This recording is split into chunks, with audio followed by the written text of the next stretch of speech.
श्री नारायण देवाचार्य जी महाराज के परम कृपा पाठ श्री रामदेव स्वामी देवाचार्य जी महाराज के शिष्य श्री नरेश दास जी राम नरेश, कितनी सुंदर नाम है, कितनी सुंदर व्याख्या है। नरों में ईश, जिस प्रकार से मनुष्यों में राजा सुशोभित होता है, ऐसे राजाओं में राम नरेश, ऐसे भगवान नाम की व्याख्या है। श्री राम नरेश हो सकता है बार बार आचार्य की वो लगती है। राम नरेश दास जी महाराज की भगवत निष्ठा, भगवत पाद निष्ठा,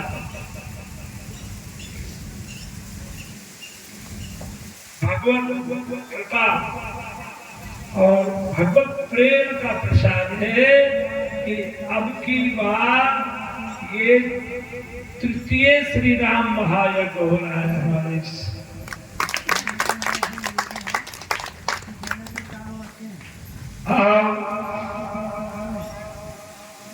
उस यज्ञ के जिस प्रकार देवगुरु बृहस्पति देवताओं के गुरु और उनकी सभा में सुशोभित होते हैं, मरीचि आदि ऋषियों की सभा जो यज्ञ में होता है और यज्ञ के अंग है, उपांग है, ऐसे स्वरूप वेद वेता ब्राह्मण जिनके बीच में हमारे याज्ञिक ब्राह्मण यज्ञ के स्वरूप और यज्ञ के स्वरूप को प्रकट करने वाले समस्त ब्राह्मण को मैं बंदौ प्रथम महीश्वर जन, समस्त ब्राह्मणों को। जिस प्रकार तुलसीदास जी ने अपने रामचरितमानस में बंदौ प्रथम महीश्वर जन,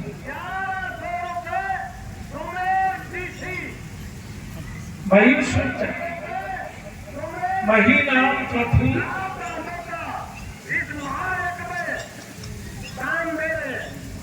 मही नाम पृथ्वी और सूर्य नाम देव।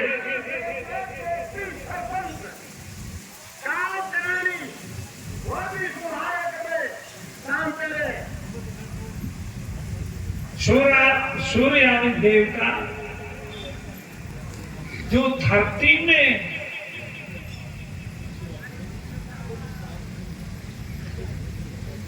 देवताओं की तरह वेद स्वरूप यज्ञ के स्वरूप और दर्शन स्वरूप ब्राह्मण इस धरती पर जब तक विराजमान है, जब तक विचरण करते हैं, ये धरती महाभाग्यशाली है, ये भगवत स्वरूप है। अरे की जय। हाँ, उसमें आप सब लोग जितने भी यजमान इस यज्ञ में समस्त देवताओं के प्रति आहुतियां प्रदान करते हैं, उनमें मुख्य कौन है? भगवान श्री राम। जिस प्रकार हम मुख से भोजन करते हैं वो समस्त अंगों को पोषित कर देता है। पेट में भूख लगने के बाद खाने का कोई रास्ता नहीं है, केवल मुख स्वरूप अग्नि में हम आहुति डालते हैं और समस्त शरीर जिस प्रकार पुष्ट हो जाता है, उसी प्रकार तो समस्त देवताओं के देवता हैं, पितरों के पित्र हैं, अर्यमा आदि पितरों के भी पित्र हैं, नागों में जो शेष हैं और पक्षियों में जो गरुड़ है, नरों में जो राजा है, वृक्षों में अश्व यानी पीपल है और कल्प वृक्ष है।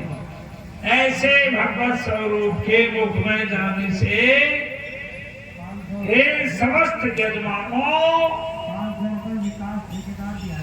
आपके समस्त कुल देवता, देवी देवता और पितृ समस्त इस धरती के ऊपर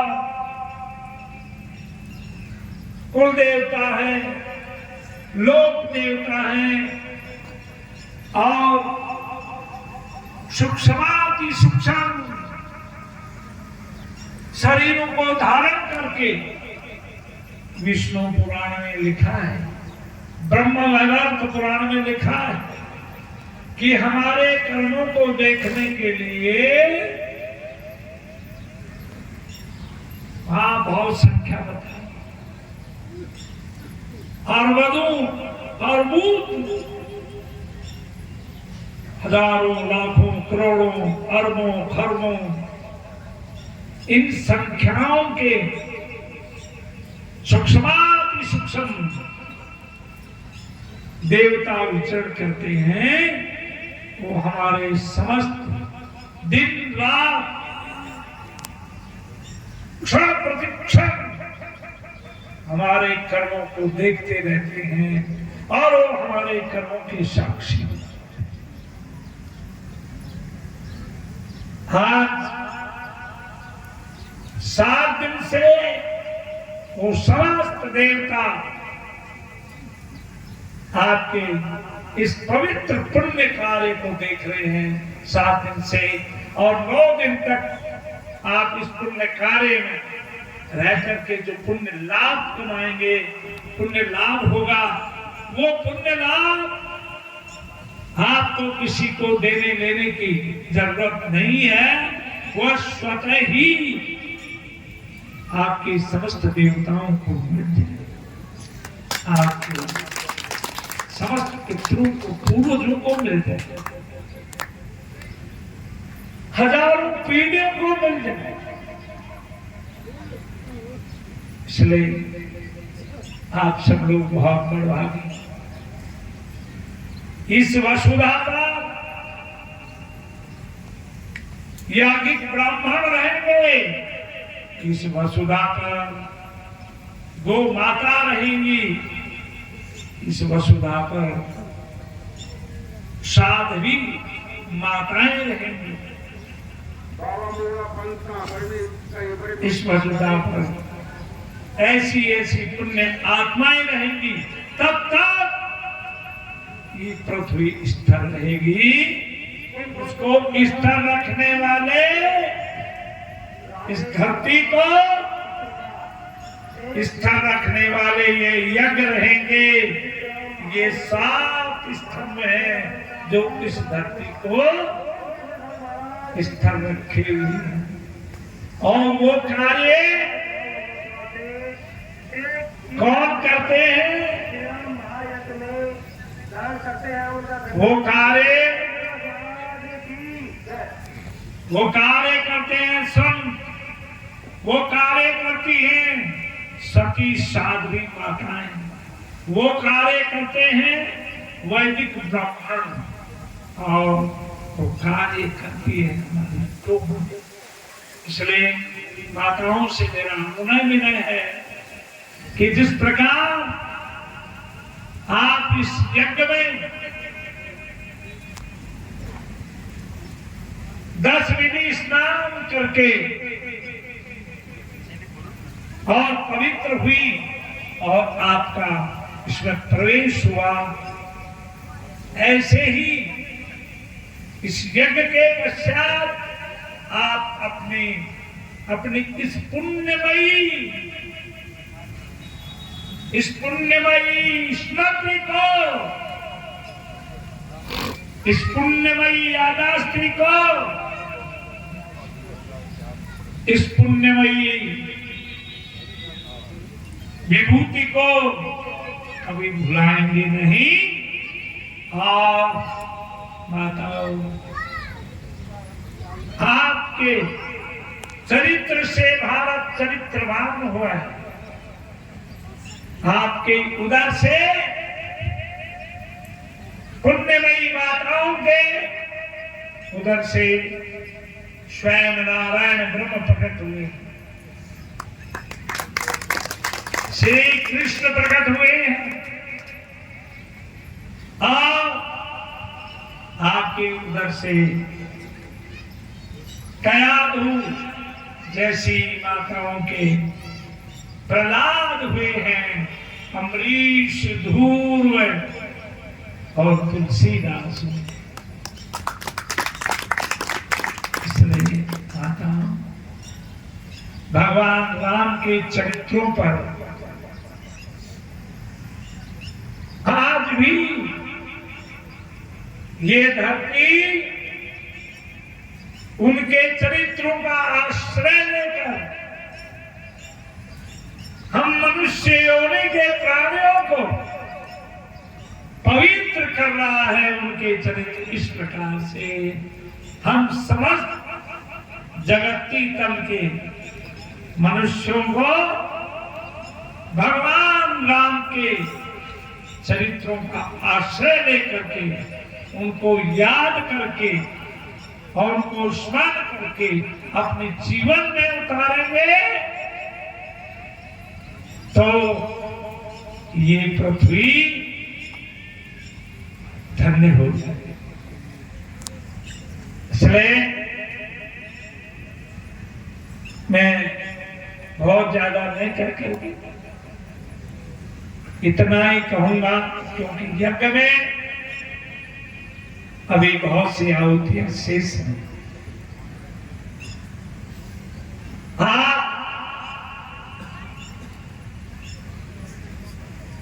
आज के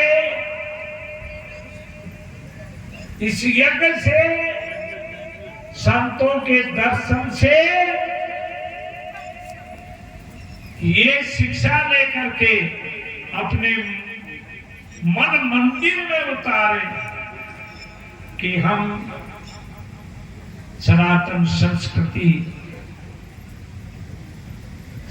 संस्कृति का मतलब है हमारे बच्चों को हम भगवान श्री राम के चरित्रों के ऊपर चलना सिखाएं, हम स्वयं भी अमल करें, उन ब्रह्म, उन परमात्मा जिस प्रकार से अभी हमारे वैदिक यज्ञ स्वरूप जिनमें आचार्य जी ने भगवान नाम का व्याख्यान किया, उसी प्रकार आप लोग आज संकल्प ले लें कि कम से कम हम सत्य का अनुसरण करें, झूठ बोलना छोड़।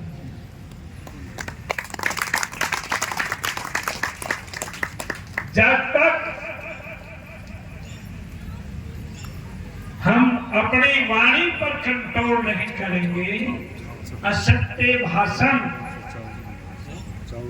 के ऊपर कंट्रोल नहीं करेंगे, तब तक हमारा मन मलिन रहेगा। और मलिन घर के अंदर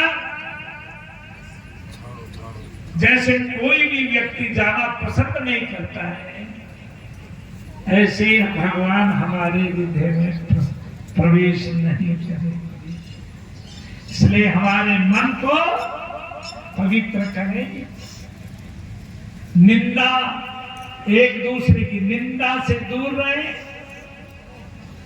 अवक्ष पदार्थों से दूर रहे, गो ब्राह्मणों की पूजा करें, संतों को भगवत स्वरूप माने। ये जो सिद्धांत हैं मर्यादा पुरुषोत्तम राम के, जगती तल की जितनी माताएं और जितनी भगवत स्वरूप यजमान यहाँ बैठे हैं और जितने यजमान मेरी आवाज को सुन रहे हैं, ये निश्चय करें और मन में संकल्प करें कि आज से हम अभक्ष पदार्थ का सेवन नहीं करेंगे। हम कितने ये कर लें, यजमान बन जाए और कितनी ही आहुतियां दे दें, परंतु एक दिन हम हमारी माँ को और पिता को अपशब्द बोल देंगे, उसी रोज हमारा पुण्य तत्क्षण नष्ट हो जाएगा, उसी क्षण नष्ट हो जाएगा। जितना हमने पैसा खर्च किया है, जितना हमने पुण्य अर्जित किया है, वो एक शब्द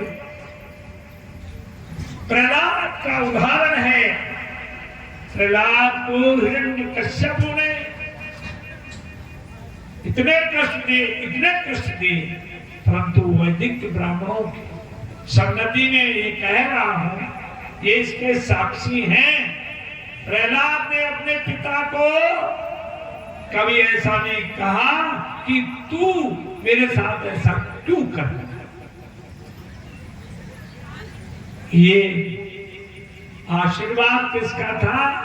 ब्रह्म ऋषि देव ऋषि नारद जी का आशीर्वाद था, जिन्होंने भगवत ज्ञान भागवत का जो सूक्ष्म ज्ञान है वो प्रहलाद को कर्म में ही सिखा दिया था। इसलिए माता 4 व्यक्तियों में भगवान के दर्शन करो, गुरु में भगवान के दर्शन करो, माता पिता में भगवान के दर्शन करो और अपनी पति के अंदर भगवान का दर्शन करो।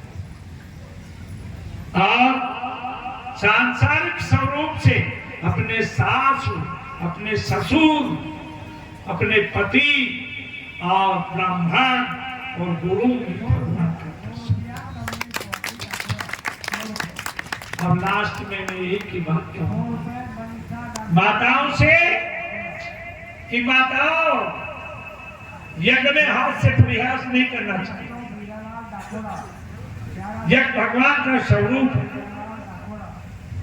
इसलिए हम भावावेश में न जाने क्या क्या बोल देते हैं।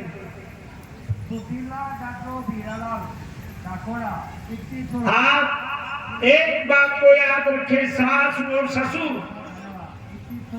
आने वाली आपकी जो घर में बहू है, उसको अपनी बेटी से 100 गुना ज्यादा प्रेम दे, स्नेह है। मिश्र ज्वाला प्रसाद, मुंबई